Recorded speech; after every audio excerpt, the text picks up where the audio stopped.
It started with the Fox sisters.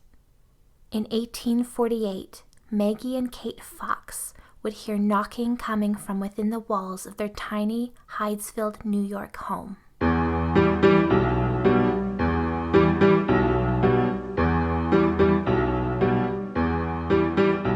Certain they were speaking to the spirit of someone who passed, the girls would convince their mother of the same.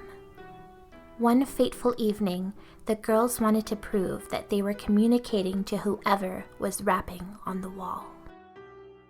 Knock 5 times, Maggie would request the mysterious entity, and it answered back with 5 knocks.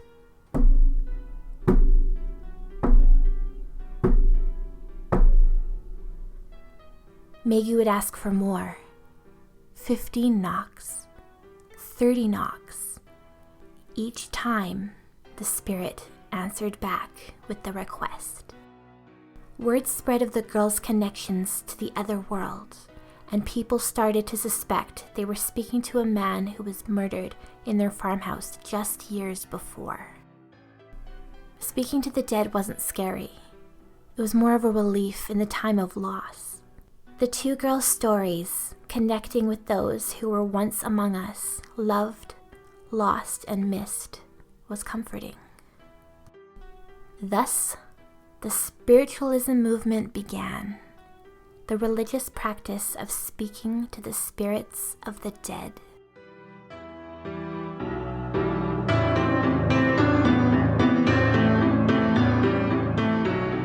Mediums and psychics came out of the woodworks to perform seances and rituals, asking questions, seeking the whispers that would return and break the stark silence that was stubbornly fixed in the air. In 1890, the Ouija board was invented and, although advertised as a funny little parlor game, was eventually linked to speaking with the afterlife, reaching out to the ones we loved to hear that they were okay. With so much loss, through wars and disease, it was the momentary comfort that increased the sales of the famous talking board.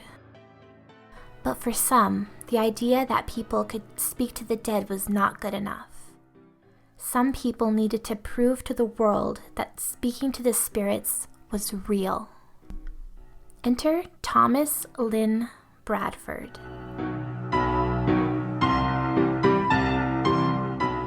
Previously an actor and an athlete, Thomas earned a degree in electrical engineering and was a Detroit professor. However, by 1920, he suddenly shifted his focus to the afterlife. He became obsessed with the science behind spiritualism. Thomas wanted to prove his theories through a single experiment, one that would cost him his life on this mortal plane. He was truly dedicated. In January of 1921, Thomas decided that he needed help with his venture into the truth behind spiritualism, and he placed an ad in the local newspaper asking for a volunteer who was interested in spiritualistic science. The ad caught the attention of Ruth Starkweather-Doran, a Detroit native who wasn't spiritual herself, but was incredibly curious about the idea of diving deep into the world of Thomas Bradford and his spiritualistic science experiment. She answered the ad, and the two met only a handful of times before the experiment was set to take place. With each meeting, the experiment's stark reality became more real. But Ruth ventured on with the ultimate plan. Thomas Lynn Bradford would commit suicide to reach out to her from the other side. Not even a month had passed, and on a cold February day, Thomas and Ruth bid each other farewell, knowing that the next time they spoke, it would be different. It would be through the ghost of Thomas. It was on that night, on February 5th, 1921, Thomas wrote the last sentence in his manuscript, which read, "Through spiritualism, the world will be reclaimed, sin will be vanquished, suffering will end. The physical in man will cease to be, in physical death, and that is the only death will be no more. Men will live on earth forever, even as they live forever in the spirit world. Thomas left one final message to those who would find his lifeless body the following day. In his typewriter was a note that said, "And it is through scientific facts that I propose to demonstrate clearly the phenomena of spirits and prove that all phenomena is outside the domain of supernatural." Stepping back from his typewriter, Thomas turned on his heater, blew out the pilot light, and laid in bed as the room slowly filled with gas, ending his life.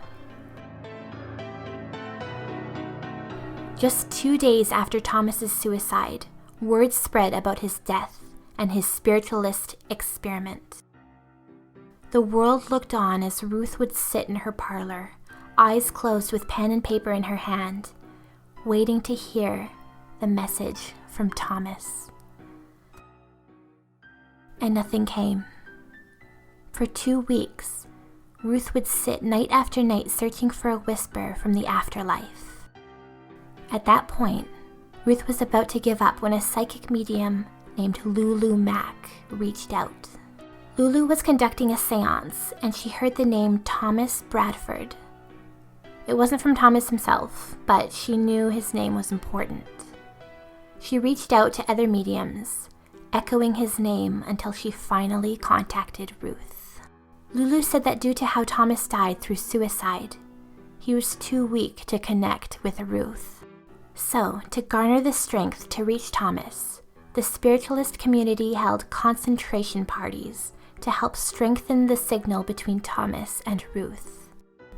So what did they do? At 9 p.m., everyone in the spiritualist community from all over the world concentrated on helping manifest the spirit of Thomas. Now it was his time to shine. The room was quiet, and only Ruth could hear the whispers of the deceased Thomas as they lightly prickled her ears with a message.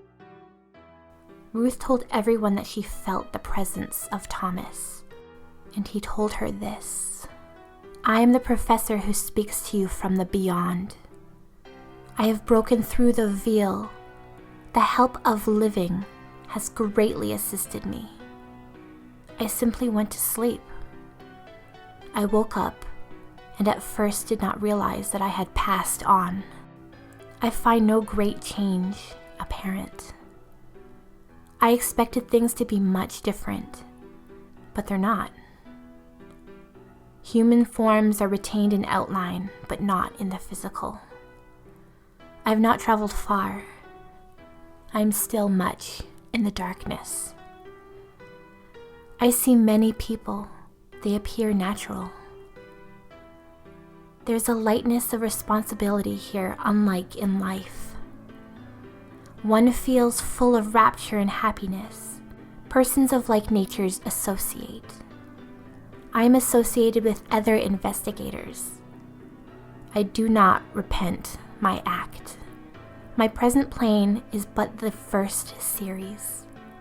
I'm still investigating the future planes regarding which we in this plane are as ignorant as the earthly beings of the life just beyond human life." Ruth was completely convinced that the voice she heard was that of the professor's. Did the Thomas Bradford experiment actually work though? Or did he really only convince Ruth? After his passing, the spiritualist world still thrived, and spiritualists started popping up worldwide. Even the world-famous illusionist Harry Houdini was haunted by the idea that people could speak to the dead. One evening, Harry Houdini met with Lady Doyle, the wife of Sir Arthur Conan Doyle, and she claimed to contact the spirit of Houdini's recently deceased mother. She wrote out a message to Harry from his mother, but he immediately knew that they were false as they were written in English. Harry Houdini's mother never spoke a word of English. Immediately, Harry was like, "Nah, bullshit." And he made it his personal mission to tell the world that spiritualists and spiritualism were fake. These people were taking advantage of people seeking comfort for money. So Houdini and his wife Bess decided that whoever died first would try to reach out to the other person from beyond the grave. How did they do this? They made up a secret code that would prove whether they were legit if they did reach out via a spiritualist. After Harry Houdini's death on October 31st, 1926, some believe the spiritualist community murdered him, but who really knows? His wife Bess tried to reach him every year for 10 years until she finally gave up. Which I do kind of wonder if when Harry Houdini reached the other side, he was able to be contacted by a spiritualist, if it would piss him off so much that he wouldn't even bother reaching out to his wife, Bess, just to spite them. I mean, I think that would be pretty funny. Back to Thomas Bradford. In the end, it was almost like Thomas never died. Like he succeeded in becoming immortal, which is what I think of when people pass into the afterlife. And even he said it, people will live on forever.